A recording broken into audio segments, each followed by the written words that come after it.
This one's from when I was a kid. It's not something I talk about often, or even think about, really. Whenever I do, it leaves this uneasy, crawling feeling in my stomach. Hard to put into words. Maybe writing it out will help me shake it off somehow, though I'm not holding my breath. I went to a boarding school out in the suburbs, starting in 8th grade, and stayed through most of high school. I shared a room with a kid named Weston. We weren't exactly friends at first, just two strangers thrown together like everyone else, but after a while, we got used to each other. The room itself was simple, 2 beds, 2 desks, a tiny shared closet. After a few weeks, I started noticing some strange things about Weston. For one, he handed me this random list of stuff I supposedly wasn't allowed to bring into the room. Completely unprompted. He just walked up to me one afternoon with a folded piece of paper, like it was a normal roommate ritual or something. The list itself was even weirder, just a bunch of random, nonsensical items. I can't remember all of them, but apparently, frogs were forbidden. Frogs. As if I'd ever go out of my way to bring one back to the dorm. I wouldn't even know where to find one. But the oddest thing on that list by far was salt. I mean, who bans salt? It's not like anyone eats it straight. What did he think, that I was sneaking around with a salt shaker for fun? Besides, food was technically off limits in the dorms anyway, which only made it stranger. And what danger could salt possibly pose? It's not like people are allergic to it or anything. The whole thing was just bizarre, especially because he was dead serious about it. Maybe you'd think it was a joke, but Weston wasn't the kind of guy who joked. Ever. He also had this unsettling habit of talking to himself, not casual muttering, but full-on whispering under his breath, especially at night after lights out. Sometimes I'd catch fragments of what he was saying, like he was having a conversation with someone who wasn't there. It was seriously creepy at first, especially the nights he woke me up doing it. But like everything else, I eventually got used to it. Then there was his notebook. I didn't think much of it at first, everyone had one, but he guarded that thing like it contained state secrets. He kept it under his mattress, which of course made me curious. After weeks of wondering, temptation finally won out. One day, when he was out, I lifted his mattress and found it. Most of the pages were blank, but a few had writing. It took me all of 2 seconds to realize what I was looking at. It turned out to be a long list of names, many of them crossed out. I started reading through it and quickly realized that a lot of the names belonged to kids I knew from school.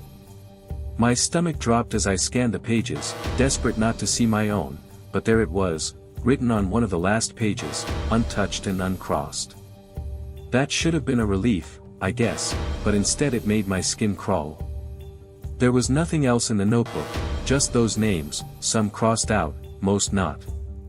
I tried to make sense of it, but there wasn't any pattern, nothing special to decipher. As I slid the notebook back under his mattress, I couldn't shake the question of why Weston would guard something so dull like it was top secret. If he hadn't been so obsessive about it, I probably would have dismissed it as a petty list of people he didn't like. But something about it, about the way he hid it, the way my name sat there untouched, made me feel sick. After that day, I couldn't look at him the same way. For weeks, I was convinced he somehow knew I'd gone through his stuff. I couldn't prove it, but I could feel it in the way he watched me. Or maybe I was just imagining it. Either way, I started noticing him glaring at me more often, his eyes lingering just a little too long. That quiet, gnawing paranoia grew until I found every excuse to avoid being in the room. I started hanging out in my friends' dorms more, staying there late, sometimes until lights out, just so I didn't have to be alone with him. And then one night, all those paranoid thoughts stopped feeling paranoid. I woke up for no reason in the middle of the night.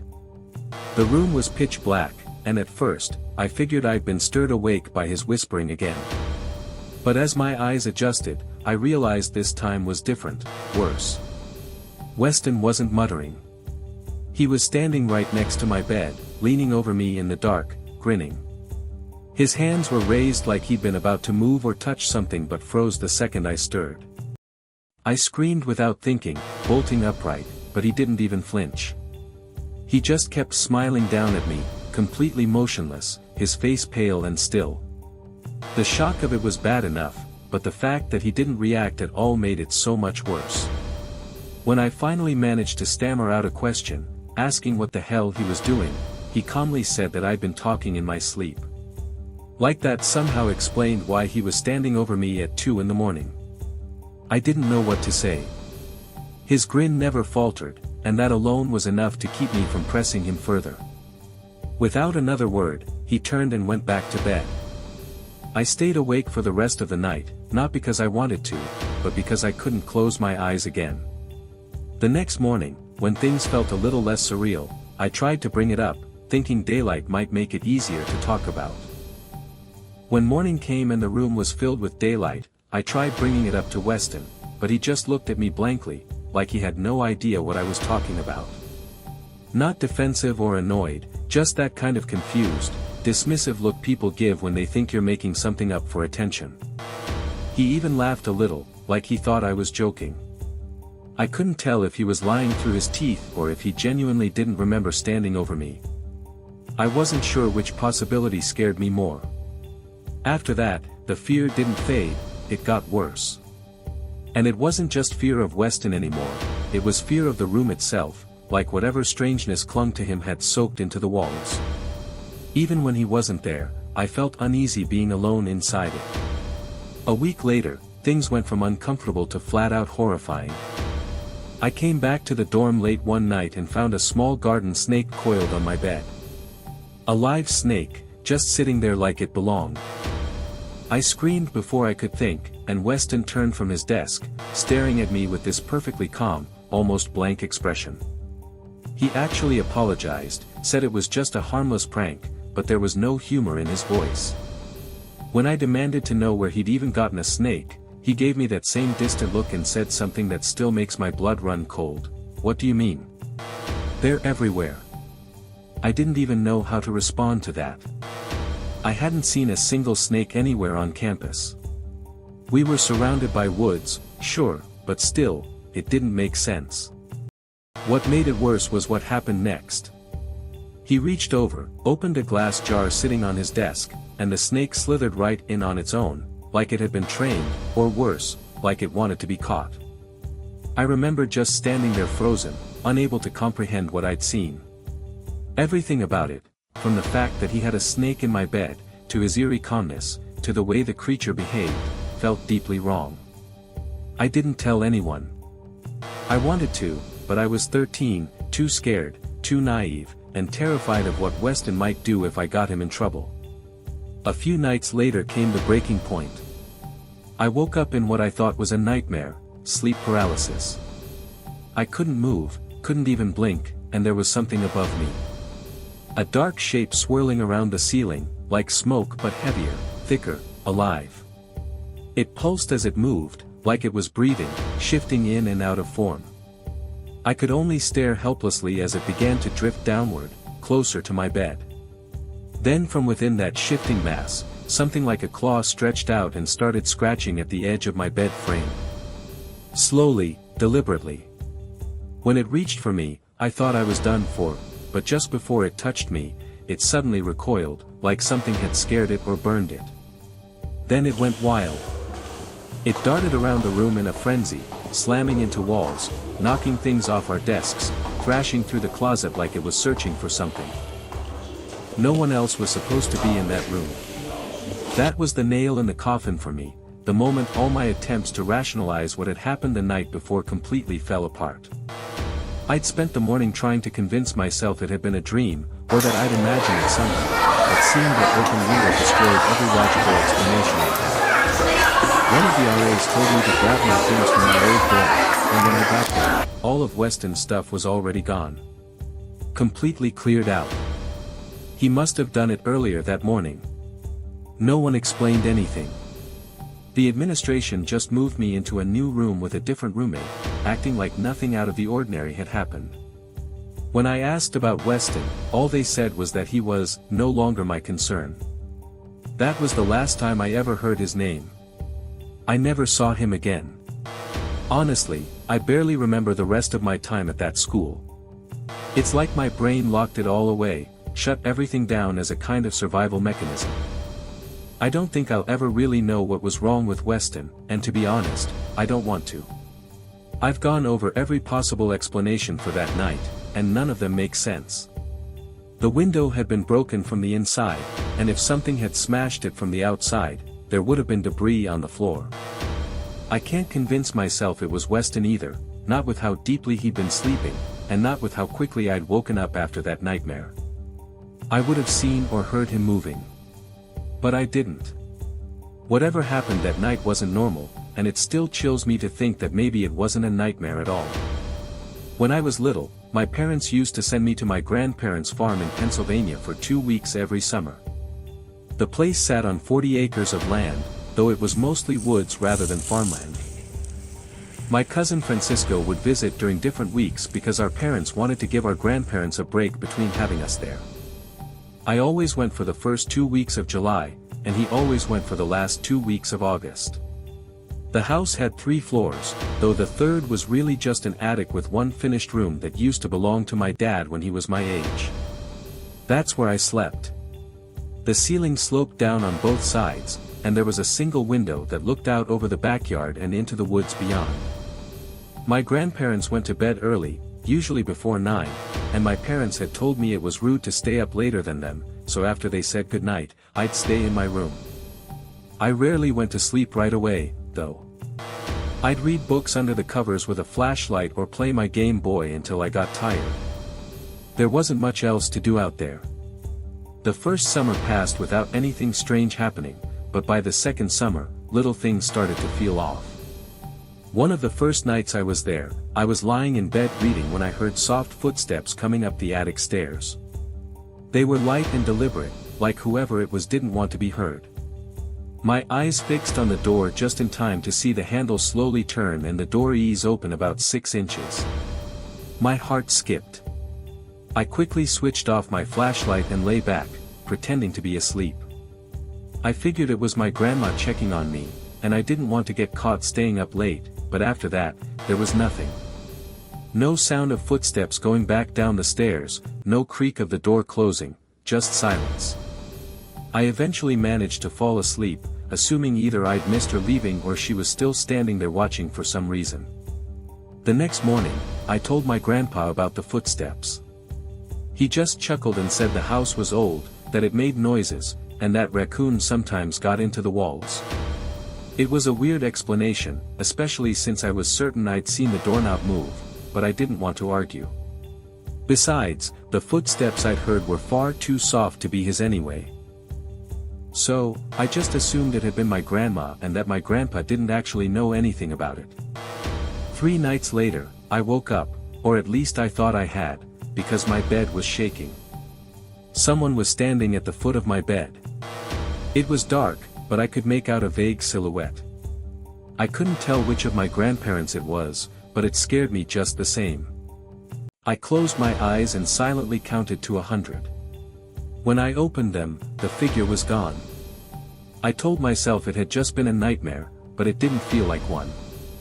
The next morning, I woke up to find my closet door open, even though I was certain I'd closed it the night before, which made me question whether I had truly been asleep. Slowly, I began to suspect that my grandma might have been watching me while I slept, as ridiculous as that sounds, but it was the only explanation that seemed to make sense. Elderly people don't always have full control over their minds, after all. It was unnerving, but I didn't want to mention it to my grandparents again for fear of upsetting or offending them. Similar things continued to happen sporadically over the next week or so. When it finally came time to go home, I was relieved.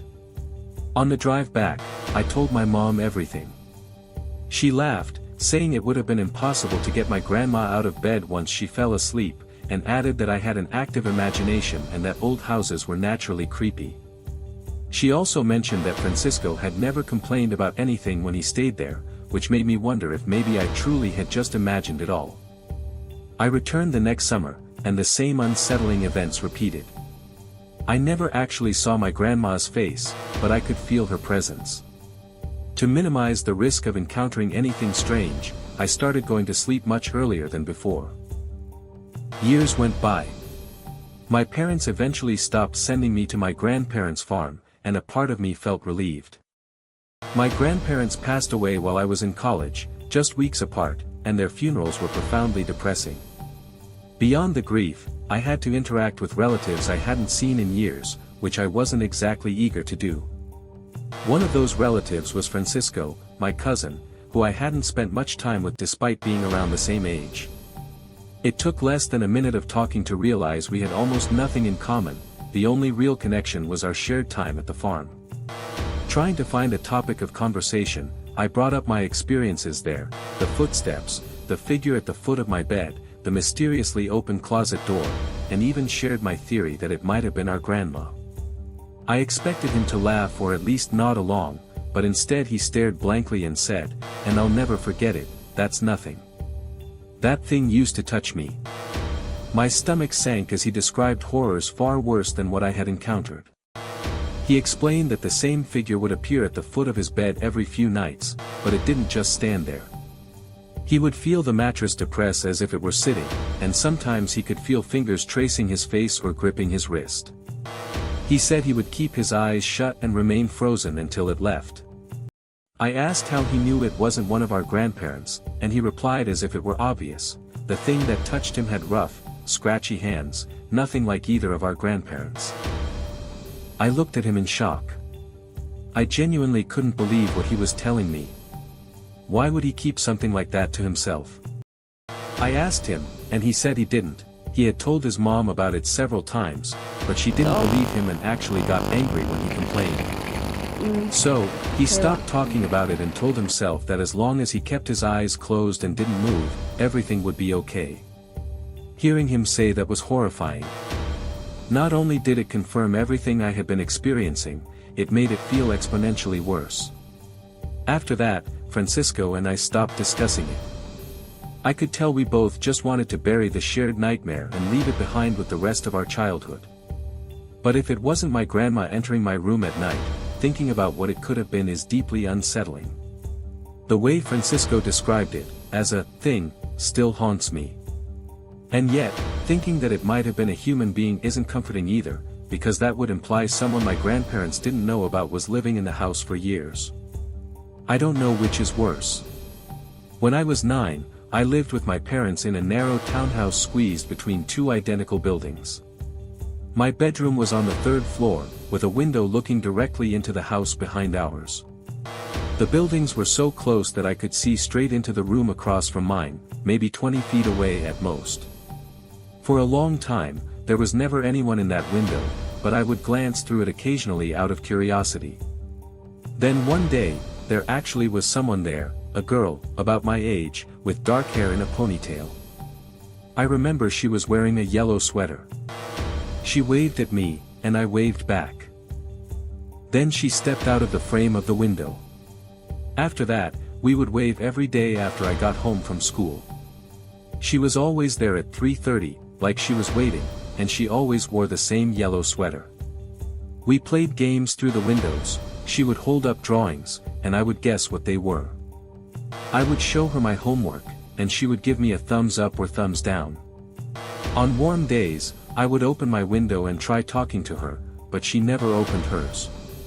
She would just smile and point to her ear, as if she couldn't hear me through the glass.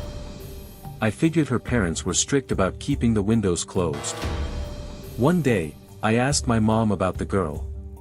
My mom said the Murphys lived there, an older couple with no kids. I told her about the girl, and she said maybe they had a granddaughter visiting. That made me kind of sad, because it meant she would probably disappear one day. But she didn't.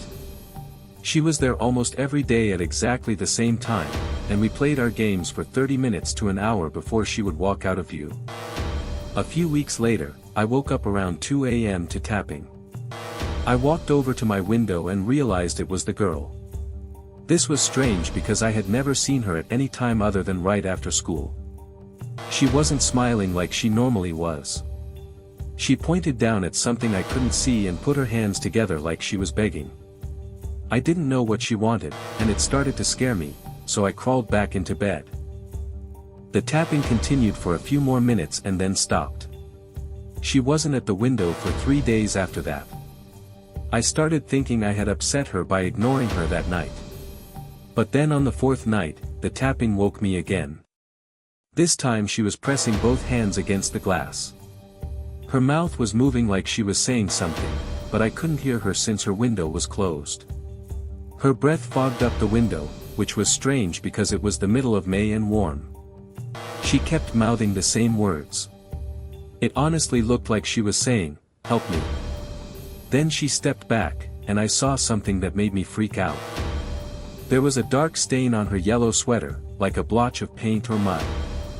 I ran to my parents' room, almost crying. My dad ran to my room and looked out the window, but the light was off, and the girl wasn't there anymore. My parents convinced me it was just a nightmare and told me to go back to sleep. The next afternoon, after the girl didn't show up in the window, I climbed our back fence and saw Mrs. Murphy in her garden. I smiled and waved, and she looked happy to see me, even though we had never met. I asked her about the girl in the 3rd floor room. She stopped smiling, set down her watering can, and walked a little closer to the fence. The way she stopped smiling so abruptly kind of scared me. She asked how long I had been seeing her. I told her a few weeks. She asked what this little girl looked like, and I described her dark hair and yellow sweater and how she never opened her window. Then Mrs. Murphy told me to go back inside. I thought I was in trouble. Things changed a lot after that day. I was pretty sure Mrs. Murphy had called my mom, which made me think I was in even more trouble.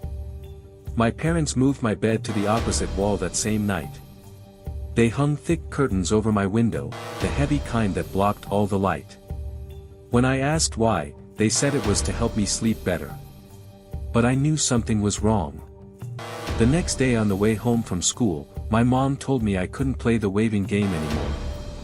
When I asked why, she just said I was too old for imaginary friends.